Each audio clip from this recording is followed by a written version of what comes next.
ఈరోజు నువ్వు దేవుని ముందుకు వచ్చి నువ్వు ఎదుర్కొంటున్నటువంటి శారీరక, మానసిక, ఆత్మీయ సమస్యలను గురించి దేవుని అడుగుతున్నావు. దేవా, ఇది సాధ్యమేనా? పాడైపోయిన నా కుటుంబం తిరిగి కట్టబడటం సాధ్యమేనా? పాడైపోయిన నా పిల్లల జీవితాలు తిరిగి బాగుపడటం సాధ్యమేనా? పాడైపోయినటువంటి నా ఆత్మీయ జీవితం తిరిగి బాగుపడటం సాధ్యమేనా?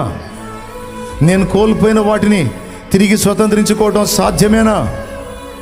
నా ప్రభు మాట్లాడుతున్నాడు, విశ్వాసంలో ప్రజ్వలించడం నీకు చేతనైతే మొత్తం సాధ్యమే.